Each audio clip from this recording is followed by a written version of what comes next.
Hello, scholars. My name is Ira McIntosh, and this is Hypothesis.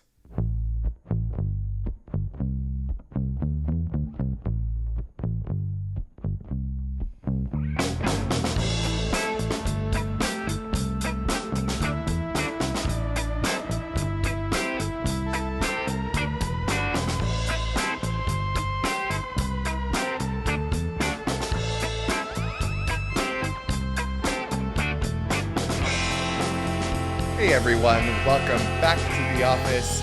It's time for another episode of Hypothesis. As you can tell, it is definitely the middle of winter, so it's getting dark early. So enjoy those of you who watch the podcast rather than listen to it. Enjoy this bright circle lighting that you get for this intro and outro. So, you're welcome. It's crazy how early the sun sets here in Europe. I'm not used to it. In the US, I feel like I never really noticed. It must have set earlier in the winter. That's just science. I just don't remember it happening as early when I was growing up. So I'm doing the best I can with it, and we will move forward enjoying the winter season. That being said, this episode was recorded back in October. So at the very beginning, we'll be talking about fall and lovely fall scents and all sorts of things like that. So take it as it is, because we have to prepare when we make podcasts. In terms of the rest of what we talked about on this episode, my guest is researching African American history, and specifically the history of enslaved peoples in the United States. She and I talked about how apprenticeship was used as a form of child labor. We talk about how slavery was a matrilineal issue, and why it might have come about since the societies that were utilizing these systems were patriarchal.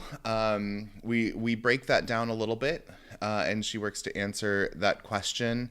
But really, it's an interesting episode for me. I get a chance to ask my guest how she got into studying that particular topic, because it's a tough topic, and it's a deep topic, and it's a lot of history to be reckoned with.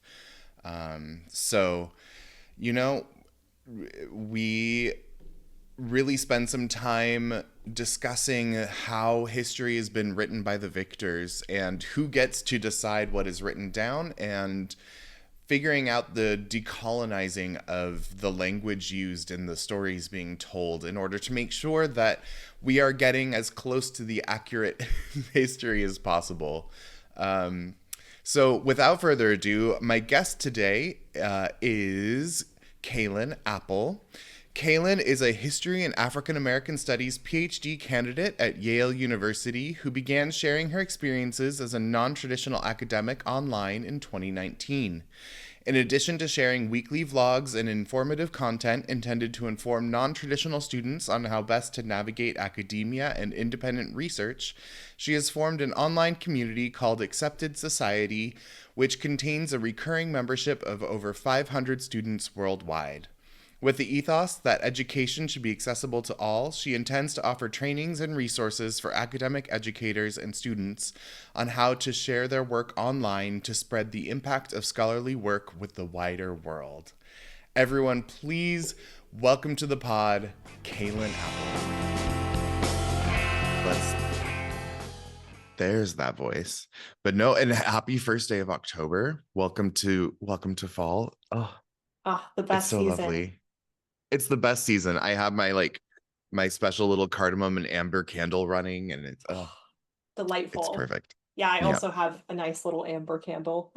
Ooh, it's the best scent. It's like it's not too sweet, and it's not too like leafy.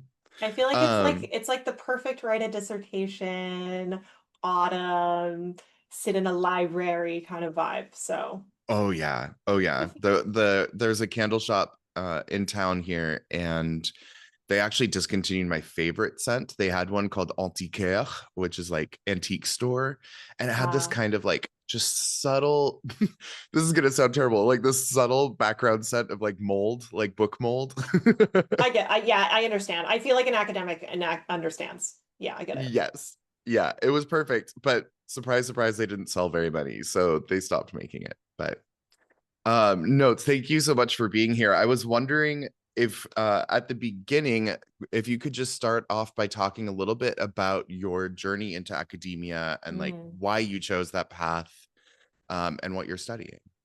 Yeah, buckle in because this is quite a long story. Um, Perfect.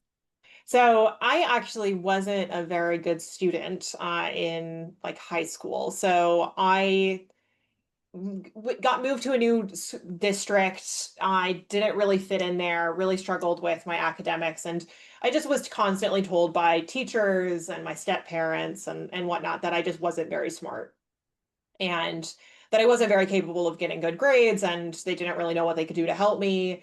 And at that point, I really wanted to become a professional athlete. I really wanted to go and ride horses professionally. And so when it came time to apply to college, I actually only applied to one university. I applied to an equine business program that was in collaboration with West Virginia University. Oh wow. And I came down to the summer before I was meant to go, and I went to my dad and I basically said, I got an internship for a trainer and I want to take it. I don't want to go to school. I don't want to go to college. And he basically said, okay, well, if you decide to do that, then you're making an adult decision, in which case, then I'm going to treat you like an adult. And that means you need to move out and you're going to be financially independent.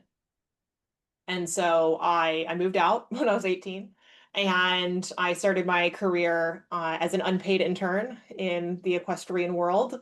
And within about 6 months, I actually got a job that asked me to go pro.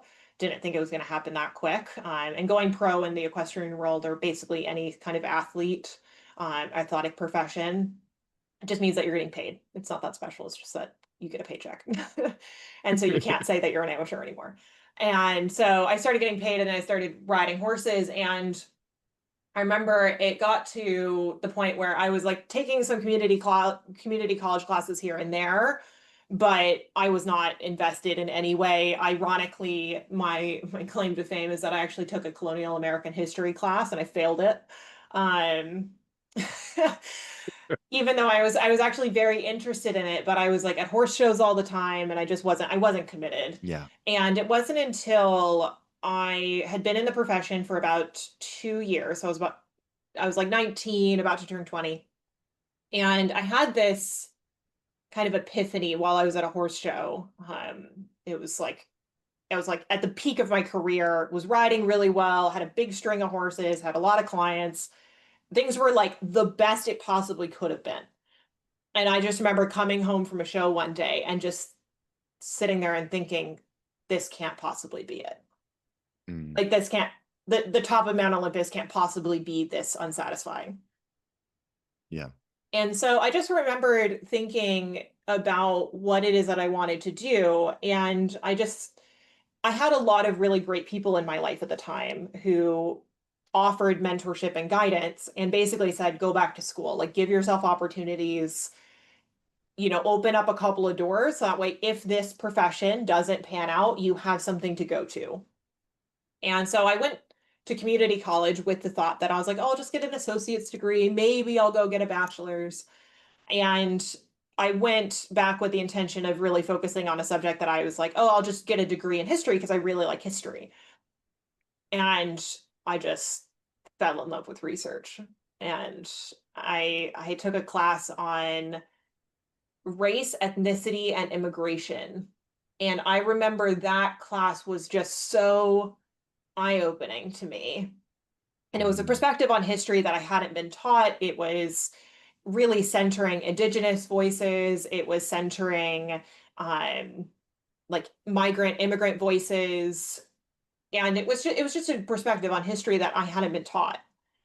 And so from that point forward, I just really just fully immersed myself in it. And I ended up taking like a bunch of classes. I got all my requirements complete. And then by the time it was time to transfer, I I basically cast the widest net I possibly could. I think I applied to 15 schools.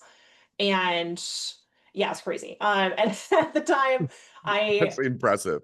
my dream school, ironically enough, was William and Mary because they were like the top history program in colonial America that I thought was, relatively within reach.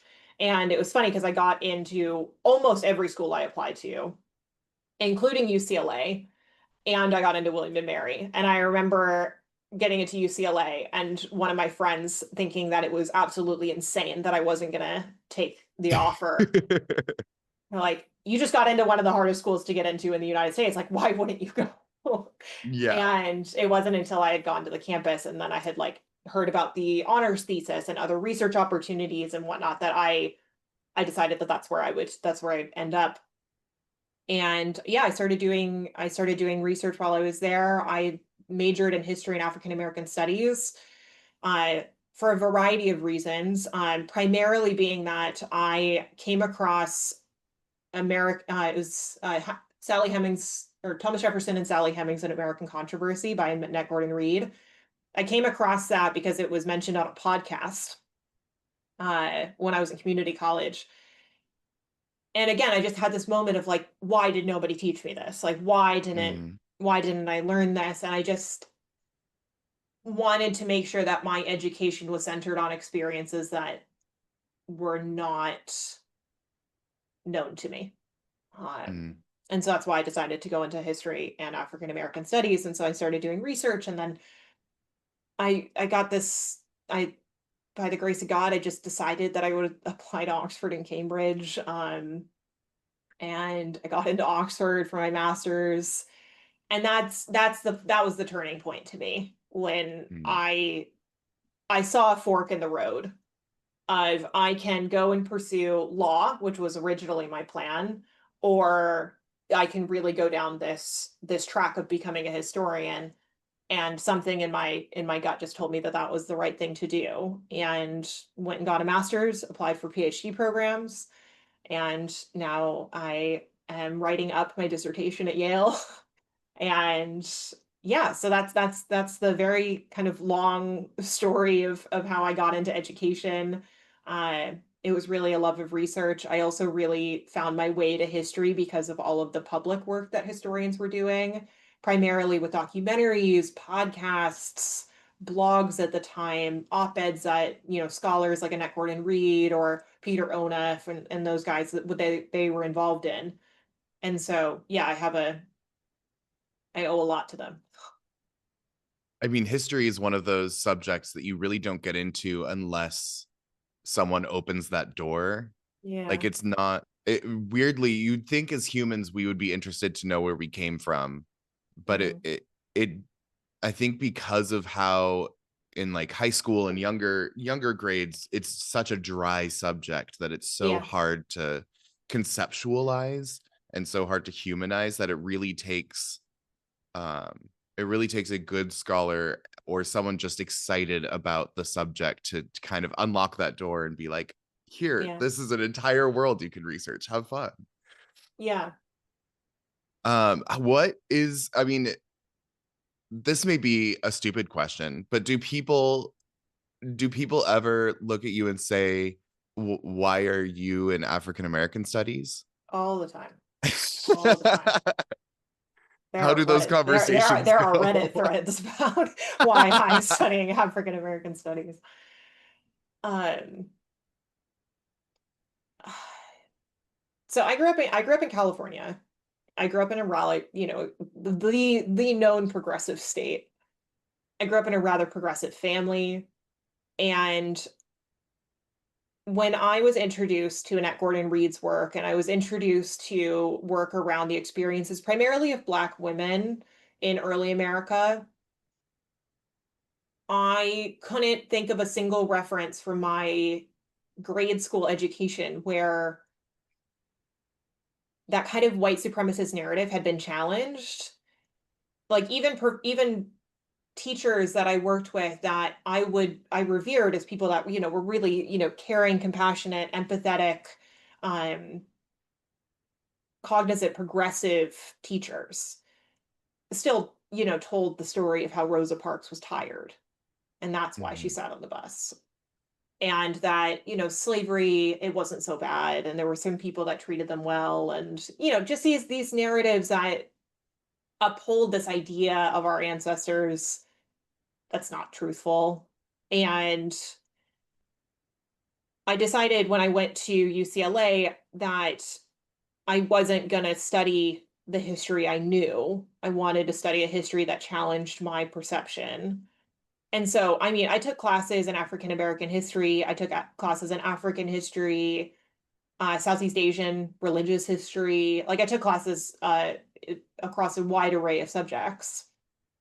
And to me, learning history was about challenging your perceptions of the past, your perceptions of human behavior, realizing that, fundamentally human beings, especially in collective society, can do a lot of harm to one another. That we also come together to protect one another and, perform acts of resistance. And it was while I was at UCLA that I started forming all of these questions. And it was my professors that really pushed me and said, there's no research on that. You should pursue it. And so it really began with looking at fugitivity, or the enslaved and free Black population in Virginia that fled to the British during the American Revolution. That was my first real independent research. And so the so-called like Black loyalist movement, I was looking at patterns of collective organization and how it is that they managed to reach the British. And there was just a lot of data in there that really challenged the historical narrative of who was somebody who fled. Um, we have this perception of them primarily being male, being, in their 20s, 30s, able-bodied. Um, and for me, the research, the thing that really stood out to me was the people that didn't fit that narrative, that people that were like in their 70s, who were fleeing with their families, or that were fleeing with, a large collective that lived together for how knows how long. And it just really challenged, again, my perceptions of the past, but also the historical record of what the past looks like. And the research that I'm pursuing for my dissertation and for my PhD is actually based on, it was two classes that I was taking concurrently at UCLA. It was the history of sexual violence, and it was the history, I think it was African American history, like the first, from like 1619 to like 1865. And they both mention this principle, which is a legal principle known to historians as partus sequitur ventrum, which is translated from Latin as offspring follows womb. And it was introduced into law in 1662 in Virginia as a matrilineal descent slave law that basically said if a mother is Mhm. enslaved, their child will be enslaved.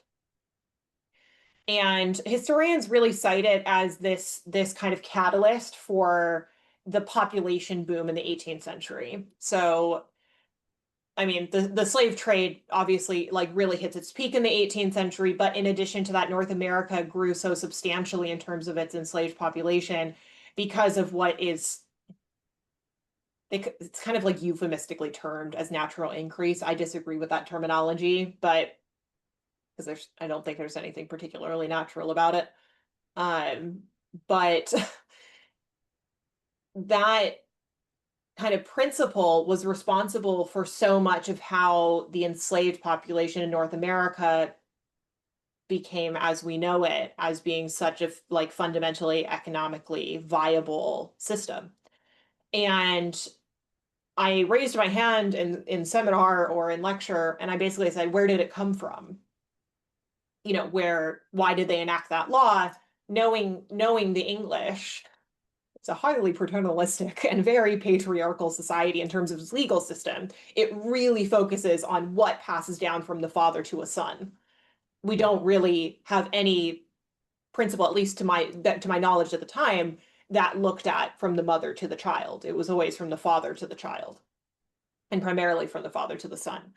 And so I basically asked, where did it come from? And my professor said, you got to go read, you got to find out. You got to go do your Isn't that research. great when the professor says, I don't know, go find it? Yeah. And so I did an independent study with her, and she introduced me to so much like Black feminist historical literature. And I was introduced to people like Jennifer Morgan and Darlene Clark Hine, and like all of these incredible minds in the historical field of Black women's history. And I couldn't come up with an answer based on that literature that to me was sufficient. Mhm. And so I decided that I would go to grad school to figure out what the hell's going on. As one does. Yeah, I mean, I tell people, I have a YouTube channel and I talk about, going to graduate school, and the one question I ask anybody that asks me about doing a PhD is, do you have a burning question that you can't let go of? And Yeah. that needs to be the center of your research. It's not about loving studying, it's about loving the research itself. Yeah, absolutely. That gets you into a PhD and gets you through it. Yeah. Well, and in terms of the subject you choose, I mean, it makes sense. It makes sense that when you grow up with certain myths that you want to challenge those. Like when you get into academia, those are the things that stick with you, that you want to ask Yeah. those questions of. I mean, I often get similar questions when I tell people that I study feminist theory, and they're like, but you're male presenting, like why would you want to be in that space? And my answer is always because patriarchy exists and patriarchy was invented by men, therefore I see it as Mm, the job of the one who created it to figure yeah. out the solution rather than putting it on the victim of the issue to come up with the Yeah. solution. um and I think that that holds true for so many subjects, and it's important for every subject to have a wide variety of people studying it, because you're going to get all of those different viewpoints that bring you to the best possible answer. And that's all we can do with history. We're not going to get solid answers, but we can, the more viewpoints and the more research that we get, Yes. the closer we can get to some kind of approximation of truth. Agreed. Agreed. And I think that it's such an interesting like concept that when we're developing research, you get to have like this one like small facet, like this one like very tiny wedged intervention. And I don't see my work as something that is, is that novel. There's incredible scholars that are doing work that intersects with my own, but they're not answering the question in a way Mhm. that I think I could. And Yeah. that's it's not ego. If somebody else was able, or like that was willing to like, look at it from this perspective, by all means, you could take my dissertation, like you can run with it. You could have it. Um, but for me, especially in the field of slavery studies and colonial American history and like the British Atlantic, the 17th century is just such an untapped like period. Hmm. And it's so funny to me going into the literature, and you just, as you're trained to identify gaps, you recognize, you're like, oh, I like there's another book that needs to be written, and I Hmm. wish somebody else like would look at these papers. And man, nobody's looked at this stuff since like 1960. I wish somebody else would write a book. And so there's just the idea that it's oversaturated, I find so funny, because there's always stuff. There's always a new question, a new framework, a new Yeah. perspective, a different set of sources, a different methodology that can be applied, that gives us a better understanding of the past, or and that applies to any subject. It's not just to historians. Yeah, and there's so many stories in history that you need all of these people to do it. There's no way to oversaturate a market when so far, sure, we could oversaturate the maybe 10, 15 base myths that everything are based off of now, but if we're really digging in and trying to find that truth and find that knowledge of what actually occurred to multiple types of people, not just the people who were in charge at the time, we need as many people reading these things as possible. We need people searching their attics. We need people Yeah. um, digging through libraries that have taken in boxes of books that have never been gone through. Like there's just, and it feels like the what you said about the 17th century feels so accurate, just because at least in America, the 16th century or the 17th century just feels kind of like it feels like there are kind of two or three dominant stories that we learn about it. Yeah. And like we know that the Salem witch trials happened, and we know that there were Puritans somewhere in there, and Plymouth Rock was in there somewhere, and that's about it. Like Yeah. that's like the extent that you learn in school, and there's obviously so much more going on. um and I mean, as I was reading the articles that you sent over for me to look at, it was so interesting seeing kind of the connections that I'd never thought of in terms of how slavery grew in colonial Mhm. America, and then the connections between that and the revolution. Yeah. Because I feel like the revolution is such a kind of one-sided coin in US history classes. Like, oh, they wanted to Yeah. tax us and that's it. Yeah. It's Similar much to more like, complex. oh yeah, and similar to like the Civil War, where we're taught, oh, it was just states' rights. Like, or Mm. maybe there were a lot more things that were much more important that were being fought over. Um, but what are like? Could you talk a little bit about the revolution and how the slave trade kind of um caused that, like how that played into it? So I wouldn't necessarily use the word cause. Mm, um, that's completely fair. then we're getting into the debate that historians had over the 1619 project, which I'm happy to go into. But for the sake of this particular conversation, Yeah. so the challenge with any historical subject when you're working with a historian that is trained at the PhD level is you're like, well, Hmm. there's like 100 different things that were Yeah. going on. Like, how do I like talk about causation? Hmm. But in terms of the 18th century, there is this boom in the enslaved population in the South, and that is due Hmm. to a massive increase in the number of ships that are bringing in enslaved captive Africans from West Africa. They're primarily taking them into the Caribbean, so Barbados, Jamaica, etc. And a couple of ships will go first to the Caribbean and then up to Virginia, Maryland. I've studied the Royal African Company records. That's the reason I know this in a bit more depth.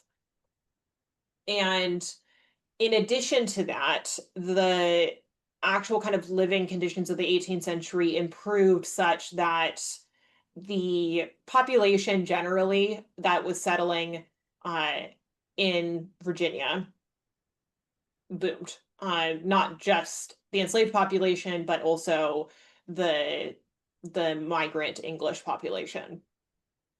And you had this kind of increase in landed wealth where you have large plantations that own a significant number of the enslaved population and that then have a vested interest in protecting their their their investment, not just in enslaved people but in the product that is produced by enslaved people, which is primarily things like tobacco.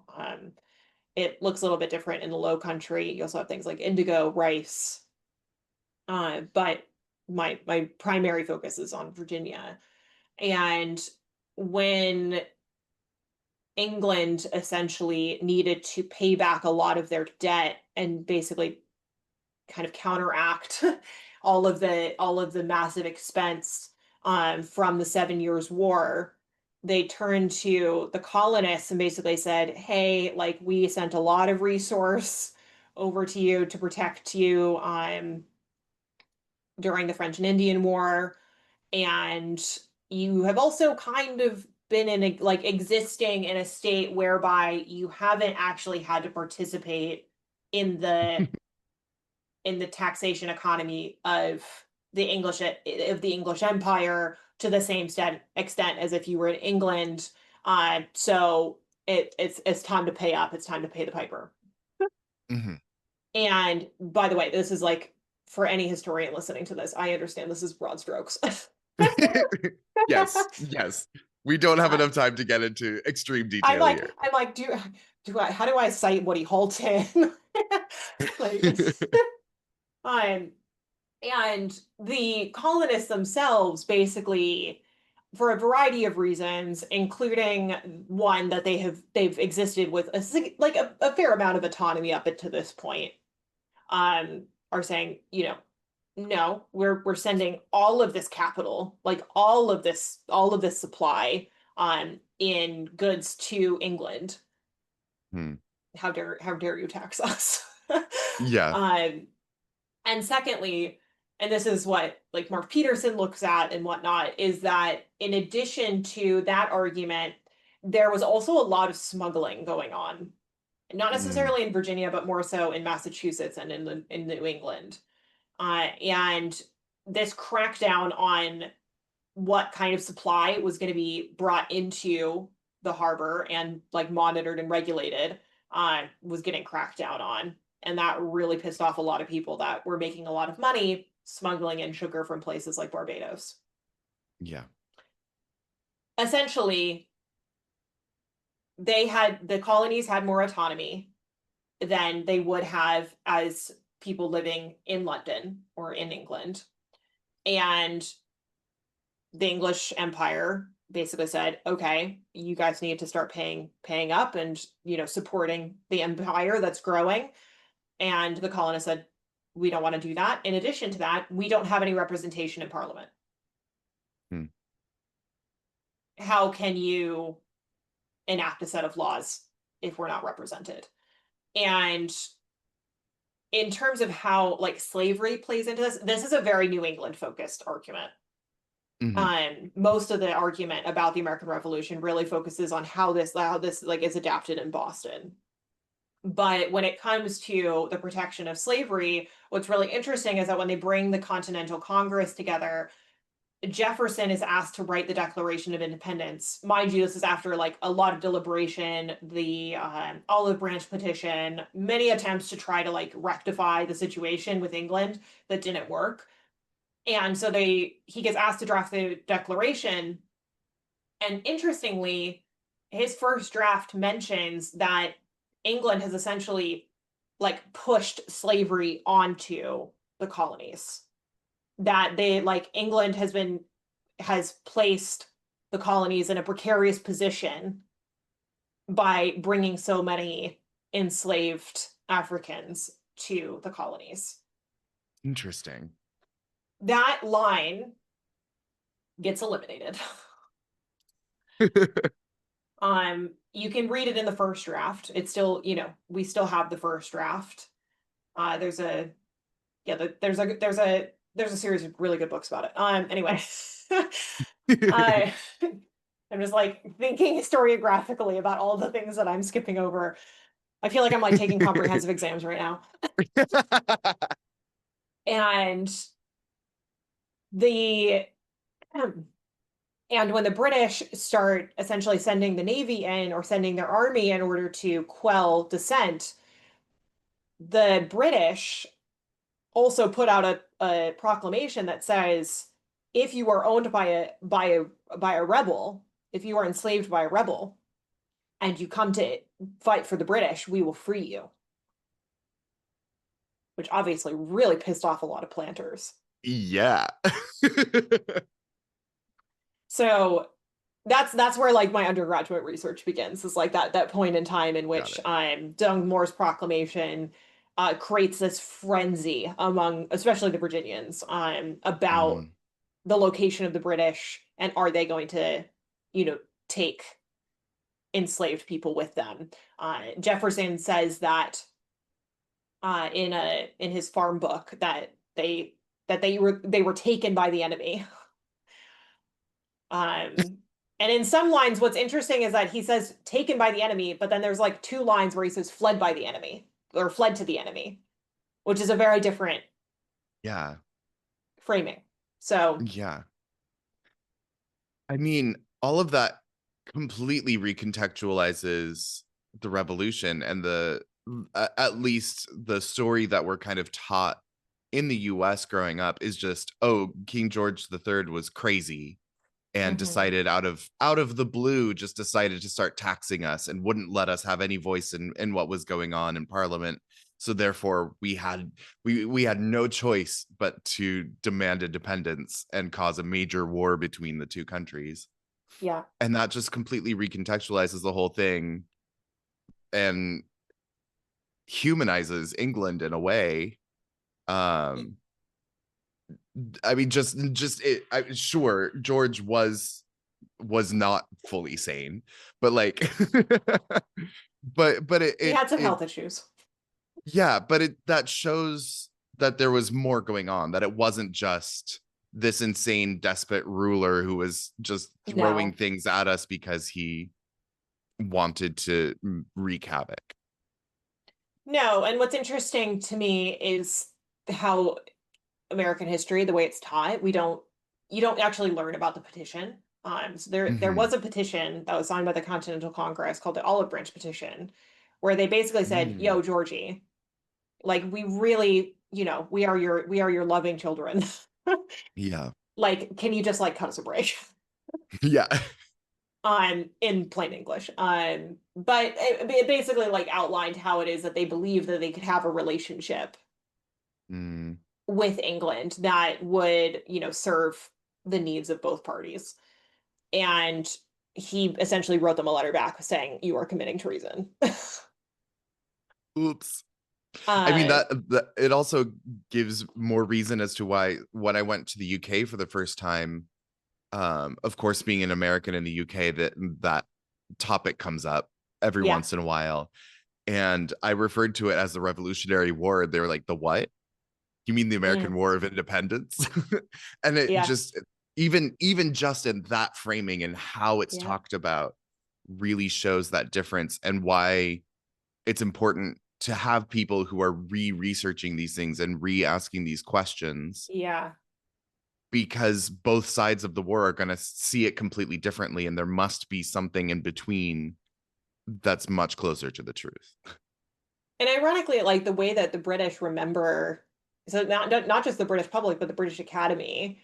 It was funny because there's a book by Andrew O'Shaughnessy, and I cannot remember the name of it. It's about Black loyalists, and I'm looking at Okay. my shelf because I wish it was there, but it's not. um, it's back in a box in America. But I had looked it up because I took a seminar on, and we were reading this book, and I looked it up, and the British publisher has an entirely different title. Oh, wow. Yeah. Yeah, it was framed very differently, and also the cover art was different. Hmm. So there's Interesting. and also like the cover art like prioritizes and foregrounds the British, Hmm. whereas the American version like really foregrounds this one black figure in a painting by what's his name? His last name's Copley. Well, and the way you were describing the conflict and kind of the lead up to it also in my mind kind of started to reframe the origins of the Civil War, even in that there were Mm. some of those same battles that were still being fought were Oh yeah. just became fought internally rather than with outside uh forces. um and I mean, it just really highlights that the US never really resolves anything. They No. just kind of they fight for a while and then shove it down or like, no, stop talking about it. We'll move on and it'll come up later in a I hundred years. Who cares? I think that's history in general. The British do it. I mean, Yeah. any society there are some states that I think are quite good about creating institutions for memory. Like I think Mm, I'm not a scholar of the Holocaust, so I can't speak to this in depth. But if you compare the way that the United States really turns a blind eye to the history of, really violent lynchings of people within Black communities, the way that we turn a blind eye to the sexual violence enacted against Black women and Black boys, Black men, um, like all of those things are we have, institutions like Brian Stevenson is really like kind of pushing the effort forward, but the state isn't the one acknowledging it. It is private yeah, institutions and nonprofit organizations that are the ones really pushing the effort towards creating uh accurate memory yeah, by comparison to the way that we continuously acknowledge the history of the Holocaust in Germany, in Austria, etc. yeah. um I'm not a scholar of the Holocaust, so somebody else can No, speak to whether or not they no. do believe the state has done a decent job. But by comparison to the states, it feels quite stark in that the United States really, I mean, more so now than ever, Hmm. really doesn't want to engage with that past. Well, and that's why those private institutions that are pushing for that research and are trying to drive scholarship forward in those areas are being targeted Yeah, by the current administration, is because that kind of established mythos, that established story is being challenged by private institutions and governments. No matter what the government is, they don't like it when their story is challenged because yeah, they need that story in order to push whatever their agenda is. And I'm talking all sides of every issue in every country here. Like yeah, all governments need story. Like yeah. that's how you build a government. And so if those things are being challenged, then you're not going to be able to enact the things that you need to enact. There was something that I noticed in the articles that you sent as well, the concept that slavery was never created, that Mm, it grew, and it was this, I hate to use the word organic because that sounds good, but it was something that formed and grew until eventually it became institutionalized, mhm. at least in the colonies, that it wasn't something that came over and they established, these are the rules, these are the laws, this is how this works. It was just something that was grandfathered in, and became hard to manage because it was cultural rather than legal. Um, Which source in particular? Is a while ago that I sent those to you, so I just wanted. yeah, no, no worries. That was in the Free to Enslave: The Foundations of Colonial American Slave Law by Jonathan Bush. Got it. Yeah. And that really kind of blew my mind, and illustrated why it was so difficult to legislate against, Mm, because if something isn't legislated from the beginning, it's really hard. Once the leash is extended, it's hard to reel reel it it back back. in. um and so it's what you said about Jefferson complaining that slavery was pushed onto the onto the colonies, in that context, is so interesting because they do have that ability to argue that when it's something that never had a firm origin. So you can retell that story as many times as you want in different ways, and it could be true. It's hard to argue against. Yeah. Okay. So the reason I sent you that article is is because I actually disagree with him. Ooh, I love that. Uh, there's there's kind of two bodies of thought. Um, as I this is a simplification, but like there's two primary schools of thought in the formation of the law of slavery in specifically colonial Virginia, Okay. which is like the first spot in the North American colonies where we see a positive law of slavery Okay. established. And what I mean by positive law is that a statute's enacted.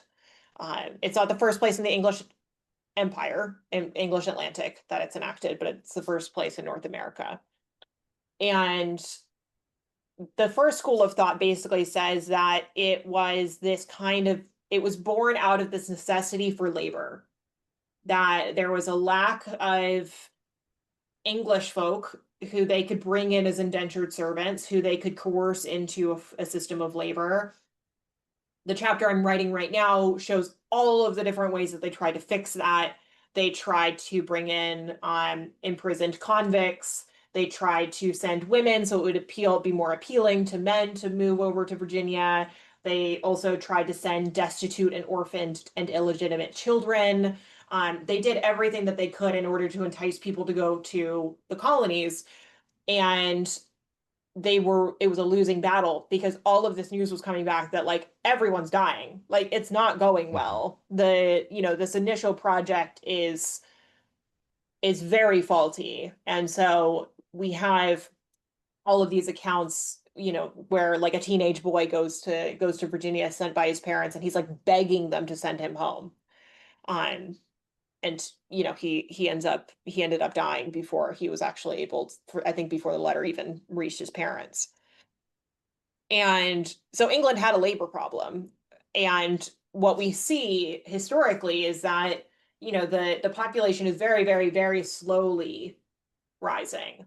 But the population that is actually acting on behalf of the state, that is an indentured servant, uh, working on public lands to provide food, to provide other forms of staple goods that they could send back to England, those numbers are dwindling. They're really struggling to get people to go. And in 1619 is the introduction of the first in the first population of African people that are brought over and are purchased by the colony by I think it's Rolfe. I'd have to double check the source, but is purchased and brought into Virginia, and that population slowly increases.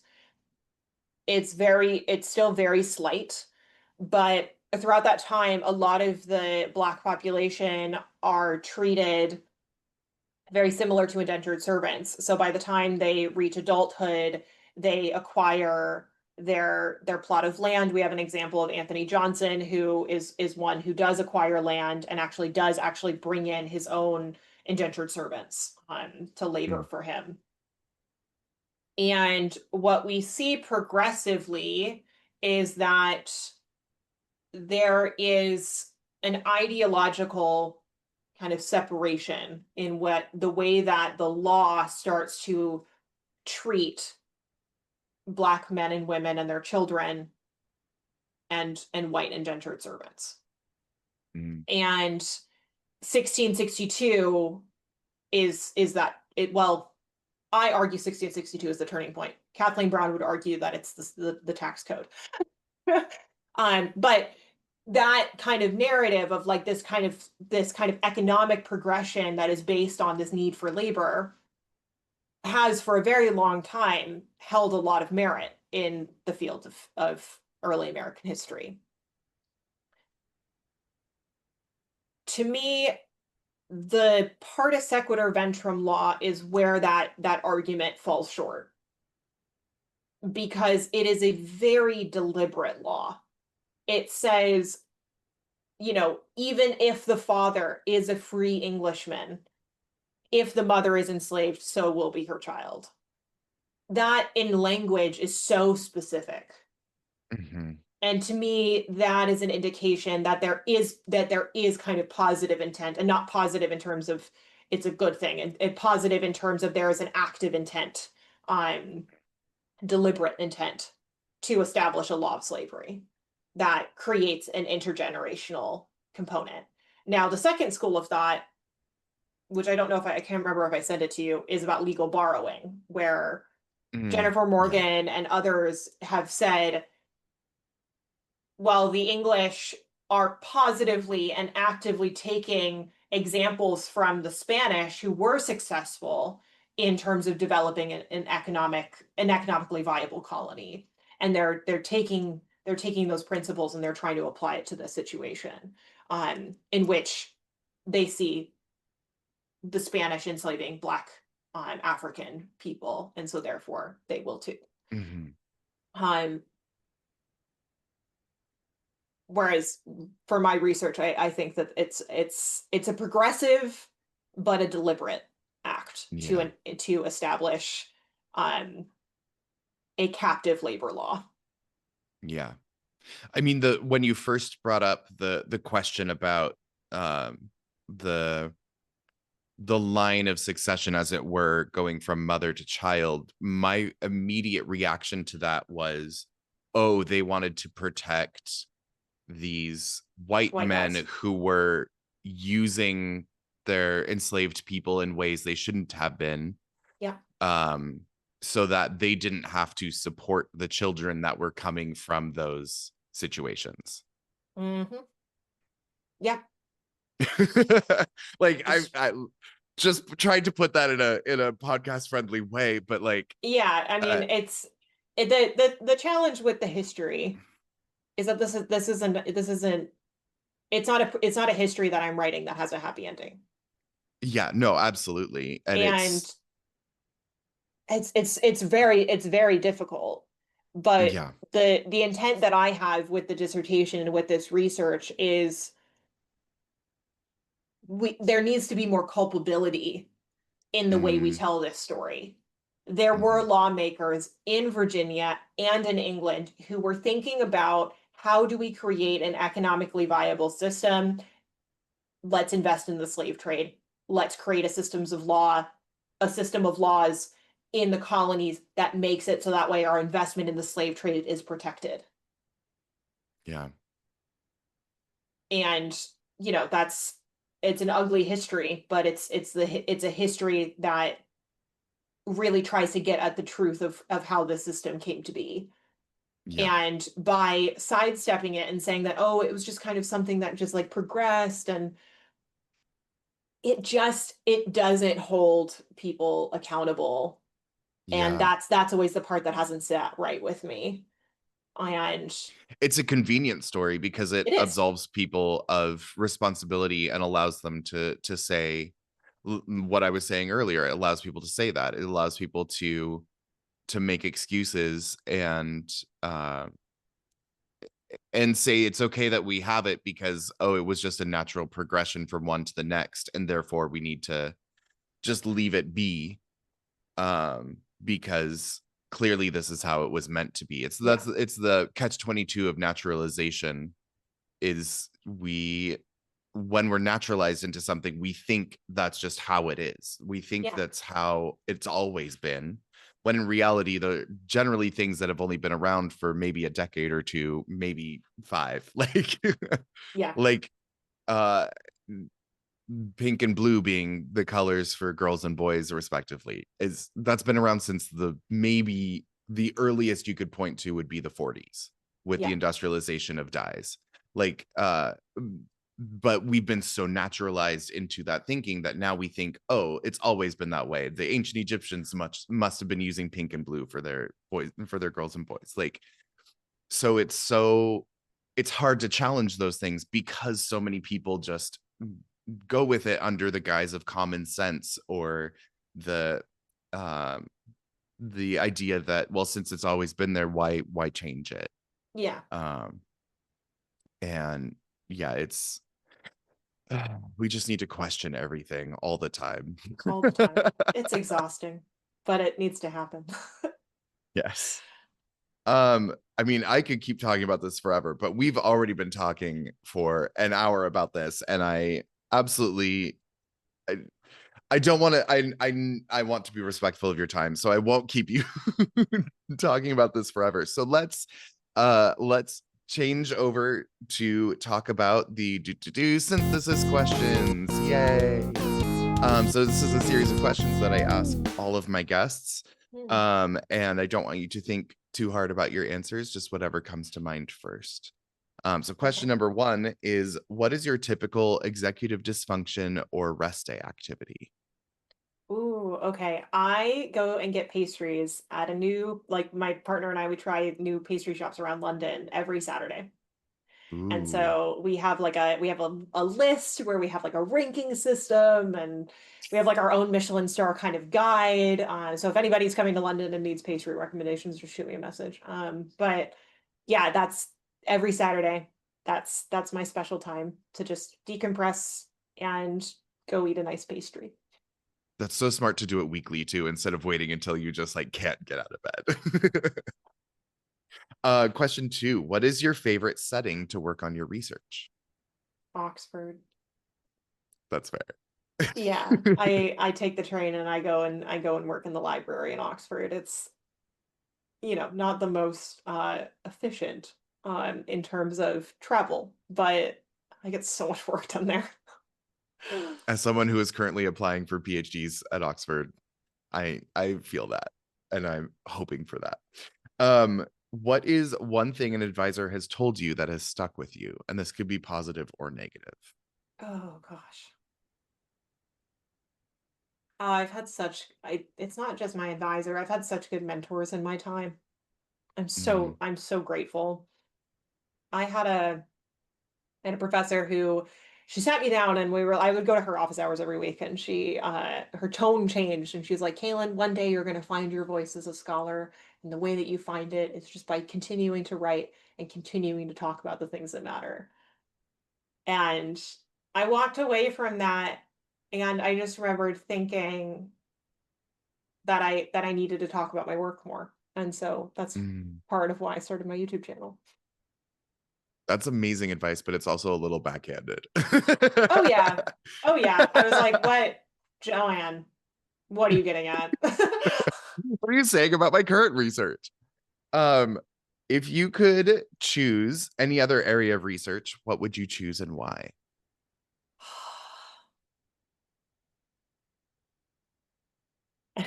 I took a class in media studies. It was like documentary studies. And I Mm, wrote this paper about audience engagement and authenticity within college vlogs. And I was like analyzing college study tubers.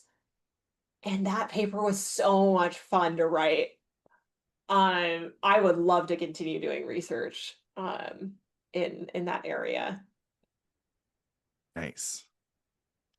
Who is one other academic whose research you really admire? And I Oh, know you mentioned a bunch of them, and I hate to say to ask for just yeah. Oh one, God, but this is hard. Um,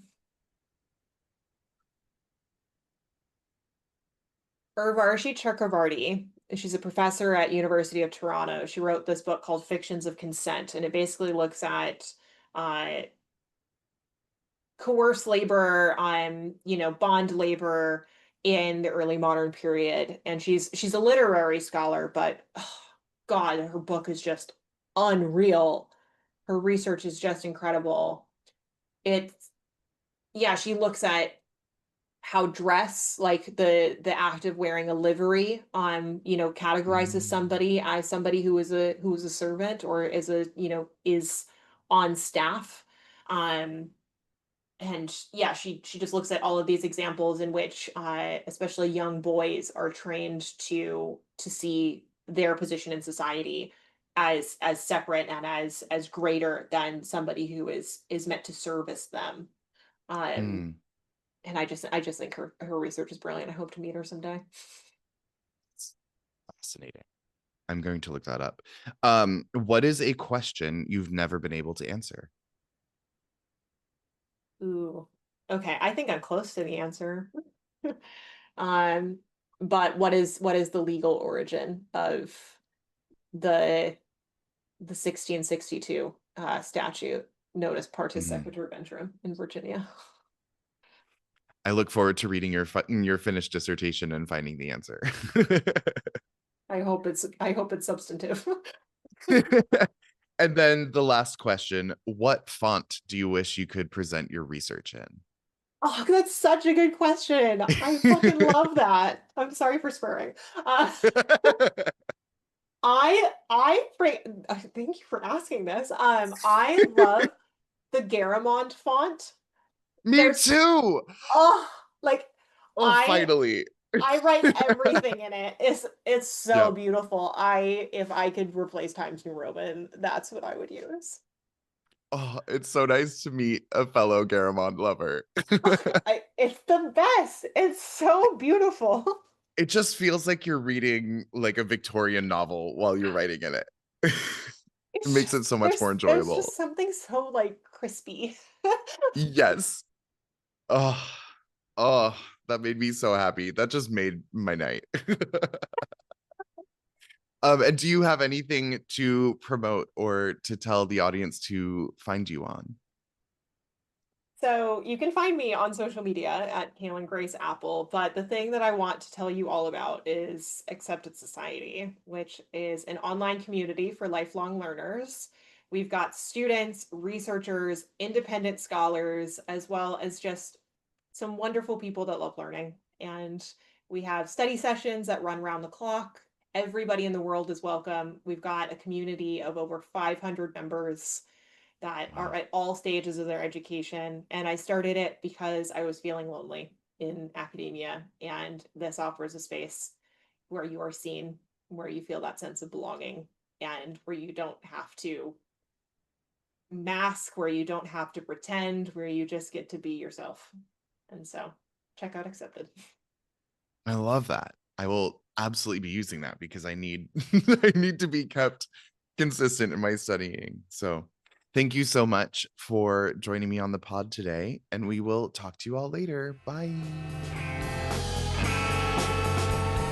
Thank you again, Kaelyn, for being a guest on the podcast this week.